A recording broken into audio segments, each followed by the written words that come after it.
Well, the Good Samaritan. It's a well-known story, isn't it? And part of the problem is it's almost too well-known, as we lose some of the surprises that are in the story. So when we think of the word Samaritan, what do you think of when you hear the word Samaritan?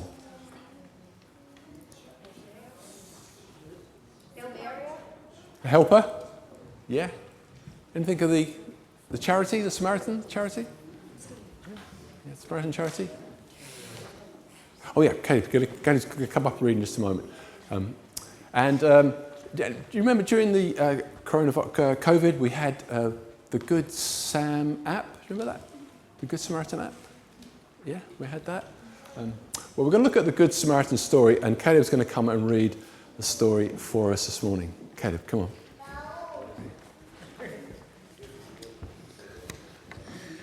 One day, an expert in religious law stood up to test Jesus by asking him this question: "Teacher, what should I do to inherit eternal life?" Jesus replied, "What does the law of Moses say? How do you read it?" The man answered, "You must love the Lord your God in all your heart, all your soul, all your strength, and all your mind, and love your neighbor as yourself." Right, Jesus told him, "Do this and you will live." The man wanted to justify his actions, so he asked Jesus, "And who is my neighbor?" Parable of the Good Samaritan. Jesus replied with a story. A Jewish man was traveling from Jerusalem down to Jericho, and he was attacked by bandits. They stripped him of his clothes, beat him up, and left him half dead beside the road. By chance, a priest came along, but when he saw the man lying there, he crossed to the other side of the road and passed him by. A temple assistant walked over it and looked at him lying there, but he also passed by on the other side.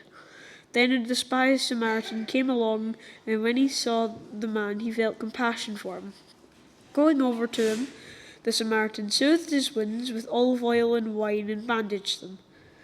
Then he put the man on his own donkey and took him to an inn where he took care of him. The next day, he handed the innkeeper 2 silver coins, telling him, "Take care of this man. If his bill runs higher than this, I will pay you the next time I am here." "Now, which of these 3 would you say was a neighbor to the man who was attacked by bandits?" Jesus asked. The man replied, "The one who showed him mercy." Then Jesus said, "Yes, now go do the same."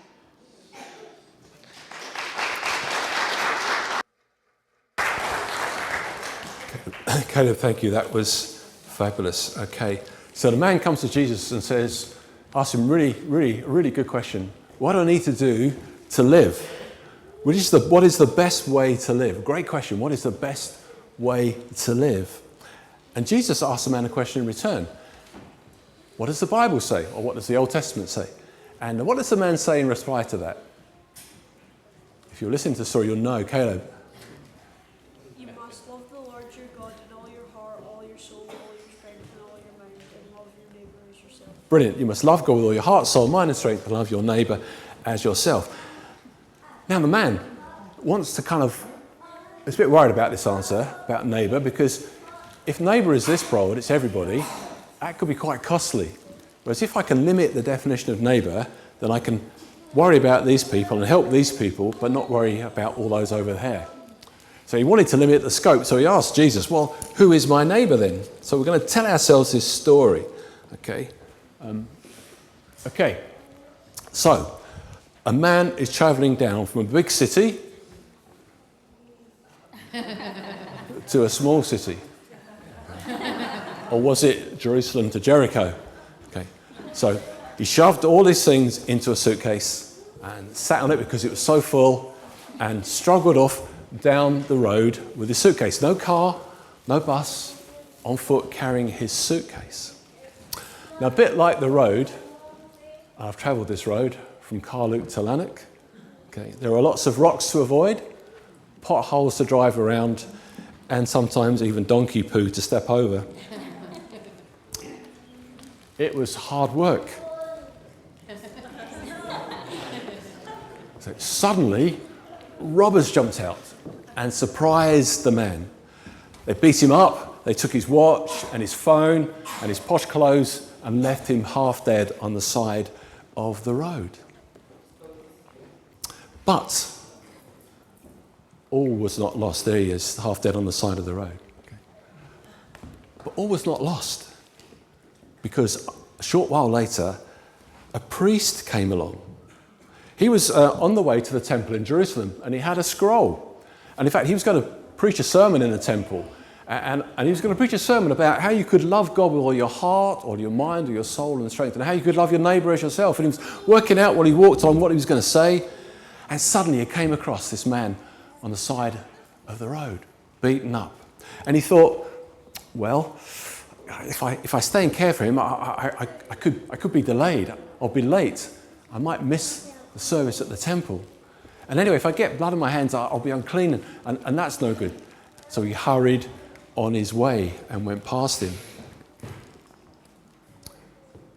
A short while later, a traveller came down the road, and he was a musician in the temple. There he is with his guitar over his shoulder, and he was humming a tune to himself, thinking, I need to write a song about how I could love God with all my heart, my soul, my mind and my strength, and how I could love my neighbour as myself. I wonder what sort of song that would be. Suddenly he came across this man, bloodied and broken on the side of the road. And he thought, well, I suppose I ought to help him. I actually know this man. He's been in the temple before. I know him.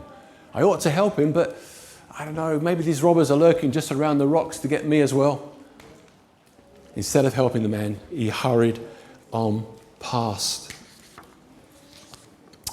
Finally, a third man came down the road. Do we know his name? Samaritan, yeah.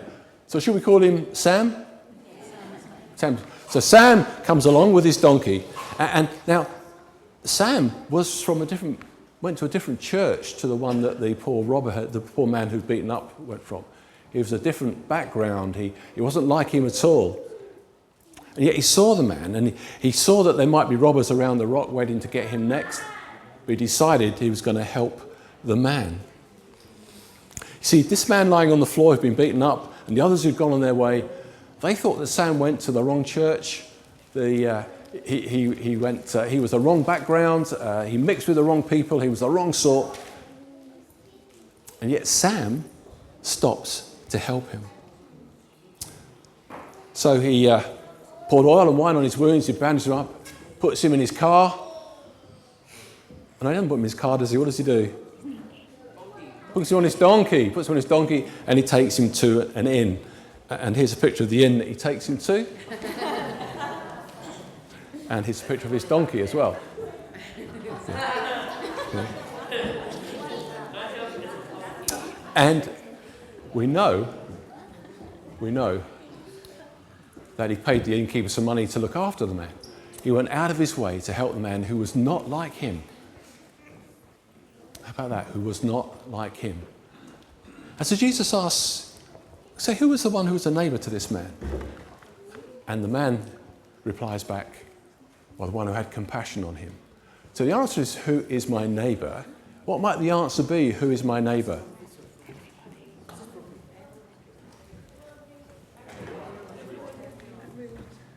Anyone who is in need. That's everybody, isn't it? Everyone who's in need. This is a shocking story. When Jesus finishes telling the story, the crowd aren't like us. The crowd are shocked and silent because this man, a Samaritan, well, they didn't get on with Jews. It's a bit like, and I've got some examples here, it's a bit like an Irish Republican who fell amongst thieves, and an Ulster Orangeman came to help him. A Christian missionary fell amongst thieves, and a member of the Taliban came to help him.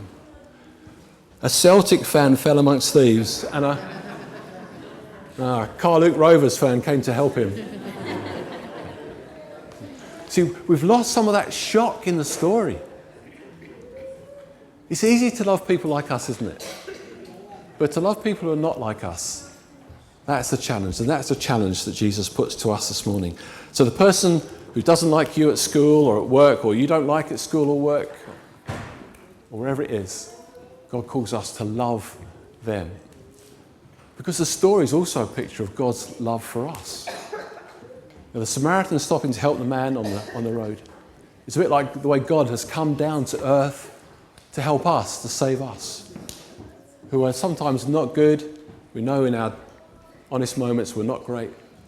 There's sin in our lives. And yet God has sent his Son down to come and live and die and rise again so that we might be in relationship with God. Isn't that amazing? Isn't that wonderful? So that picture of the Samaritan, yes, it's about helping our neighbour, those who aren't like us, but also a picture of what God has done for us in giving his Son to save us.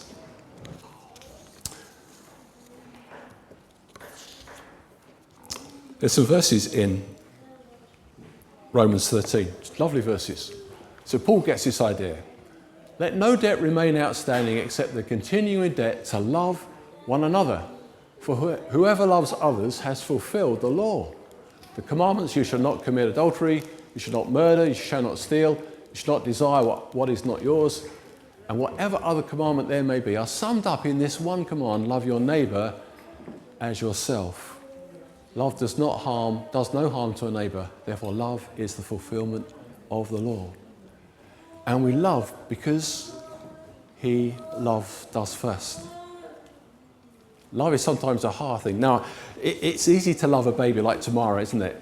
Sometimes I think love is kind of fuzzy and kind of warm, and that's great. Holding Tamara, it's just brilliant. It's love. But I think sometimes love... Were you ever told at school that what a verb is? I was told it was a doing word. Yeah, it's a doing word.